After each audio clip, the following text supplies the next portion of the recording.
പ്രവർത്തന നിയന്ത്രണം ഏർപ്പെടുത്തിയ ഹൈക്കോടതിയുടെ ഇടക്കാല ഉത്തരവിനെതിരെ സുപ്രീം കോടതിയിൽ അപ്പീൽ നൽകിയിട്ടുണ്ട് വഖഫ് ബോർഡ്. നയപരമായ തീരുമാനങ്ങൾ എടുക്കുന്നതിലെ വിലക്ക് നീക്കണമെന്നാണ് ആവശ്യം.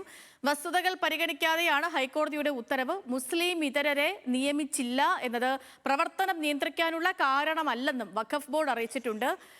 ഈ വാർത്തയുടെ വിശദാംശങ്ങളിലേക്ക് നമ്മൾ പോകുന്നു. ഇപ്പോൾ കഴിഞ്ഞ ദിവസമാണ് ഈ ഹൈക്കോടതിയുടെ ഇടക്കാല ഉത്തരവ്, പ്രവർത്തന നിയന്ത്രണം ഏർപ്പെടുത്തിക്കൊണ്ടുള്ള ഇടക്കാല ഉത്തരവ് വരുന്നത്. ഷപ്ന വിവരങ്ങളുമായി ലീഗൽ ഡെസ്കിൽ ചേരുന്നുണ്ട്. Shapna, good morning. ഇത് സർക്കാർ അറിഞ്ഞുകൊണ്ടുള്ള നീക്കമാണോ വഖഫ് ബോർഡിന്റെ, അതോ സ്വന്തം നിലയ്ക്ക് കോടതിയെ സമീപിച്ചതോ?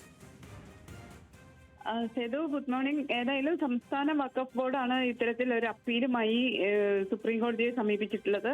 അത് സംസ്ഥാന സർക്കാരിനോട് ആലോചിക്കാതെ സംസ്ഥാന വഖഫ് ബോർഡ് ഏതായാലും ഈ രീതിയിൽ അപ്പീലുമായി പോകില്ല. എന്തായാലും സംസ്ഥാന സർക്കാരിന്റെ അനുമതിയോടുകൂടി തന്നെയാണ് സംസ്ഥാന വഖഫ് ബോർഡ് ഇപ്പോൾ അപ്പീൽ സമർപ്പിച്ചിട്ടുള്ളത്. കഴിഞ്ഞ ദിവസം നമുക്കറിയാം ഹൈക്കോടതിയാണ് ഇത്തരത്തിലൊരു ഉത്തരവിട്ടത്. ഹൈക്കോടതിയുടെ ഉത്തരവിൽ തന്നെ ഒരാഴ്ചത്തേക്ക് നിയന്ത്രണം എന്നതായിരുന്നു പറഞ്ഞിട്ടുള്ളത്.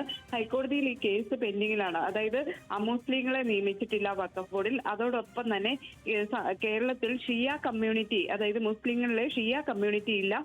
ഈ ഷിയ കമ്മ്യൂണിറ്റിയിലെ അംഗങ്ങൾ ഈ വഖഫ് ബോർഡിൽ അംഗങ്ങളായിട്ട് വേണം എന്ന് പറയുന്നുണ്ട് പുതിയ നിയമത്തിൽ. എന്നാൽ ഇവരെ നിയമിച്ചിട്ടില്ല.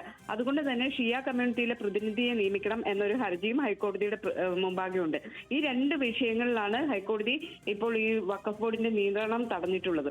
ഏതായാലും ഒരാഴ്ചയ്ക്ക് ശേഷം ഹൈക്കോടതിയിൽ ഇത്തരത്തിലൊരു ഹർജി, അതിന്റെ വിശദമായ വാദം വരുന്നുണ്ട്. ഇതിനിടെ ഈ ഒരാഴ്ചക്കിടെ എന്തിനാണ് സുപ്രീം കോടതിയെ സമീപിച്ചത് എന്ന കാര്യത്തിൽ ഒരു അവ്യക്തത നിലനിൽക്കുന്നു. ഏതായാലും വഖഫ് ബോർഡ് സുപ്രീം കോടതിയെ സമീപിച്ചിട്ടുണ്ട്. ഓക്കെ ഷപ്ന.